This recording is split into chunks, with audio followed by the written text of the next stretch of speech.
আজকের শুভেন্দু অধিকারী হঠাৎ দিল্লিতে গিয়ে দেশের স্বরাষ্ট্রমন্ত্রী অমিত শাহের সঙ্গে প্রায় ৪৫ মিনিট সাক্ষাৎ করেছে। এই সাক্ষাৎ করার পরে তিনি তার এক্স হ্যান্ডেলে অর্থাৎ পুরনো টুইটার সেখানে তিনি একটি লম্বা পোস্ট করেছেন এবং সেই পোস্টের বেশ কিছু তিনি কোন বিষয়ে আলোচনা হয়েছে স্বরাষ্ট্রমন্ত্রীর সঙ্গে সেই বিষয়ে তিনি কিছু অংশ সেখানে দিয়েছে।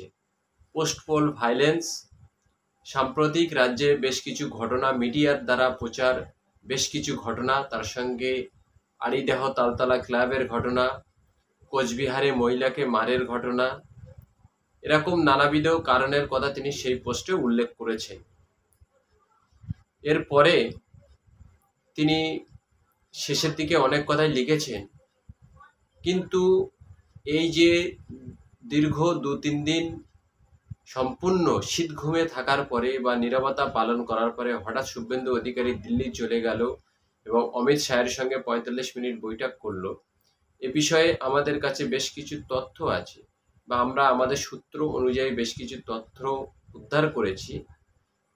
শুভেন্দু অধিকারী ২০২৬ সাল পর্যন্ত অপেক্ষা করবে বিজেপির কেন্দ্রীয় সরকার কিভাবে তাদের ক্ষমতা প্রয়োগ করে পশ্চিমবঙ্গে সরকারের যে দুর্নীতির অভিযোগ, বিভিন্ন দুর্নীতির অভিযোগ এবং শাসক দলের বেশ কিছু গা জোয়ারিপনা যে সমস্ত ঘটনা ঘটছে চলমান রাজ্যে, সেই সমস্ত বিষয়গুলোর বিপরীতে দাঁড়িয়ে যদি কেন্দ্রীয় বিজেপি সরকার তাদের ক্ষমতা অনুযায়ী ব্যবস্থা না নেয়, তাহলে তিনি ২৬-এর কাছাকাছি বা ২৬-এর পরে তিনি একটি সম্পূর্ণ অন্য সিদ্ধান্ত নিতে চলেছেন, এমনই একটি আভাস আমরা আমাদের তথ্য অনুসারে বা সূত্র অনুসারে পাচ্ছি।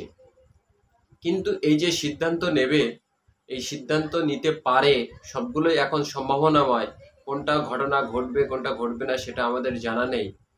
কিন্তু যেটাই ঘটুক, মমতা ব্যানার্জি সম্পর্কে একটি ছোট্ট ঘটনা এখানে বলে রাখা প্রয়োজন।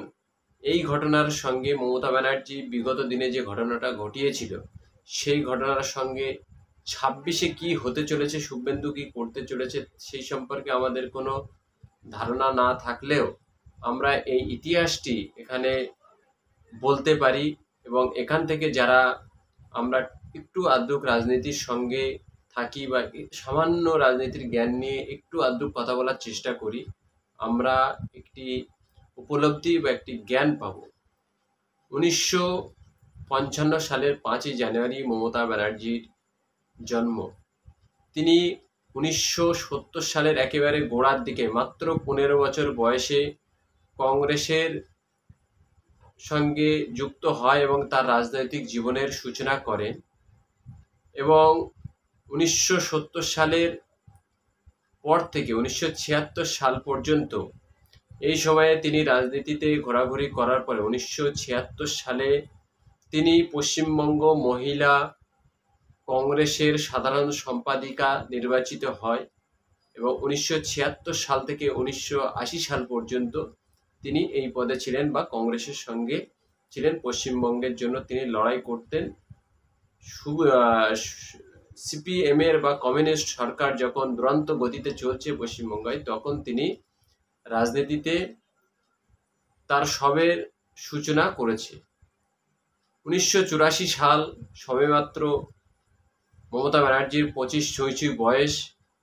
তিনি যাদবপুর লোকসভা কেন্দ্রের তৎকালীন দণ্ড প্রতাপ নেতা সোমনাথ চট্টোপাধ্যায়ের এগেনস্টে দাঁড়ায় এবং ১৯৮৪ সালের সেই লোকসভা নির্বাচনে তিনি সোমনাথ চট্টোপাধ্যায়কে পরাজিত করে ভারতবর্ষের রাজনীতিতে একটি ইতিহাস রচনা করেছিলেন এবং তিনি ছিলেন ওই সময়ে ভারতবর্ষের যতজন সাংসদ নির্বাচিত হয়েছিল সবার থেকে কম বয়সী সাংসদ। এরপরে তিনি ৮৯ সালের ভোটে যাদবপুর লোকসভা কেন্দ্রে কংগ্রেসের কিছু হাই লেভেলের নেতারা তাকে চক্রান্ত করে পরাজিত করে।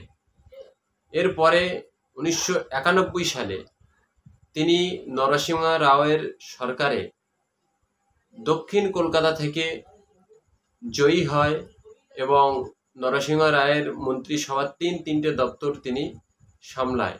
পরবর্তী সময়ে তিনি দক্ষিণ কলকাতার লোকসভা কেন্দ্র থেকে 1996, 1998, 1999, 2004 এবং 2009 পর পর এই সমস্ত লোকসভা নির্বাচনগুলোকে অনায়াসে জিতে দিল্লির দরবারে তিনি তিনবার ক্যাবিনেট মন্ত্রী এবং সঙ্গে অনেক দায়িত্বপ্রাপ্ত মন্ত্রী দক্ষতার সঙ্গে সামলেছে। এবং 1991 সালে তিনি তৎকালীন রেলমন্ত্রী রামবিলাস পাসওয়ান তিনি যখন রেল বাজেট পেশ করছিলেন সংসদ ভবনে, তখন পশ্চিমবঙ্গের জন্য যে বরাদ্দ কম করেছিল তার জন্য মমতা ব্যানার্জি তিনি তার শরীরের শালকে রামবিলাস পাসওয়ানের দিকে ছুঁড়ে দিয়ে সংসদ ভবন থেকে বেরিয়ে আসে। সেই মমতা ব্যানার্জি 1996 সালে কলকাতাতে প্রকাশ্যে জনসভায় তিনি ঘোষণা করে যে পশ্চিমবঙ্গের প্রদেশ কংগ্রেসের উপসারীর নেতারা তারা সিপিএমের সঙ্গে গোপন আঁতাত করে মমতা ব্যানার্জিকে রাজনৈতিক উত্থান থেকে দমিয়ে রাখতে চাইছে এবং দিল্লির নেতারা বামফ্রন্টের দিল্লির নেতাদের সঙ্গে যোগসাজশ করে পশ্চিমবঙ্গে বামফ্রন্ট সরকারকে রাখতে চাইছে, কংগ্রেসকে পশ্চিমবঙ্গে ফিরিয়ে আনতে চাইছেন। এই অভিযোগ তিনি প্রকাশ্যে কলকাতায় দাঁড়িয়ে করে। এই অভিযোগের ভিত্তিতে তিনি যখন কংগ্রেসের বিরুদ্ধে সোচ্চার হয়ে তিনি ঠিক করেছিলেন যে দিল্লির কংগ্রেস নেতারা এবং পশ্চিমবঙ্গের কিছু মমতা বিরোধী কংগ্রেস নেতা যারা মমতা ব্যানার্জিকে তার রাজনৈতিক কর্মকাণ্ড করতে বাধা দিচ্ছে এবং কেন্দ্র সরকারের কংগ্রেসের হাইকমান্ডের নেতারা তারা সিপিএমের সঙ্গে যোগসাজশ করে পশ্চিমবঙ্গে ক্ষমতায় থাকতে চাইছে, এরই বিরুদ্ধে তিনি একটি প্রতিবাদ করে এবং 1993 সালে 21শে জুলাই বামফ্রন্টকে ভোট থেকে হারানোর জন্য তিনি একটি দাবি নিয়ে রাইটার্স বিল্ডিংয়ের দিকে হেঁটে যায় যে প্রত্যেকটা ভোটারকে তাদের ভোটার আইডি কার্ড দিতে হবে এবং প্রতিটা ভোটার তার আইডি কার্ড দেখিয়ে ভোট কেন্দ্রে ভোট দেবে, তাহলে সিপিএমকে পরাজিত করা যাবে। এই দাবি নিয়ে যখন তিনি হাজরা মোড়ের কাছে পৌঁছাচ্ছে তখন সিপিএমের কিছু হারামাদ এবং পুলিশের আঘাতে বা গুলির আঘাতে 13 জন তৎকালীন যুব কংগ্রেসের সদস্য সেখানে শহীদ হয়ে যায়। সেই 1993 সাল থেকে আজ পর্যন্ত মমতা ব্যানার্জি এই দীর্ঘ সময় ধরে 21শে জুলাইকে স্মরণ করে আসছে।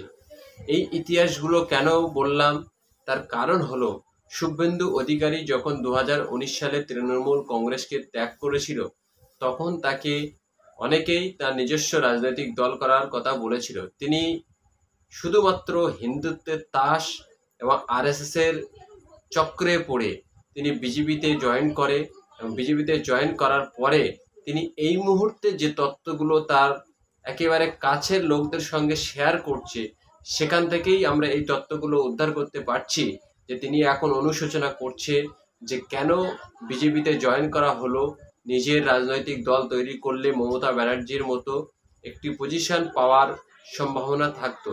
তার কারণ হলো রাজ্যে লাগামহীন দুর্নীতির অভিযোগ এবং শাসক দলের কিছু নেতাদের খামখেয়ালিপনার জন্য কিছু গুন্ডা রাজ, এই সমস্ত বিষয়গুলো থেকে পশ্চিমবঙ্গের একটি শ্রেণীর মানুষ পরিত্রাণ চাইছে এবং পরিত্রাণ চাইতে গিয়ে তারা যোগ্য রাজনৈতিক দল পাচ্ছে না। বিজেপি তারা আরএসএস থেকে বেরোতে পারবে না, আর আরএসএস তাদের মুসলিম অ্যান্টি এজেন্ডা থেকে সরে যেতে চাইবে না, অর্থাৎ মুসলিম বিরোধিতা আরএসএস এর মূল বিরোধিতা।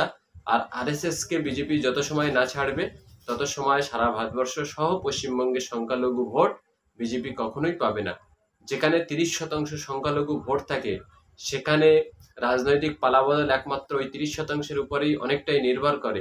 এই বিষয়টা শুভেন্দু অধিকারী যখন বুঝেছে তখন পশ্চিমবঙ্গে বিজেপি ক্ষয়িষ্ণু রূপে দেখা দিতে শুরু করেছে। দর্শক, অবশ্যই আপনাদের মতামত কমেন্ট বক্সে জানাবেন। মমতা ব্যানার্জির এই যে রাজনৈতিক দল গঠন এবং কংগ্রেসের বিরুদ্ধে তার বিরোধিতার যে ঘটনাগুলো বললাম সেটার সঙ্গে আগামী 26 সালে শুভেন্দু অধিকারীর ভবিষ্যৎ কি হবে এ বিষয়ে আমাদের কোনো কিছু জানা না থাকলেও আমরা আমাদের মতো করে বলার চেষ্টা করলাম।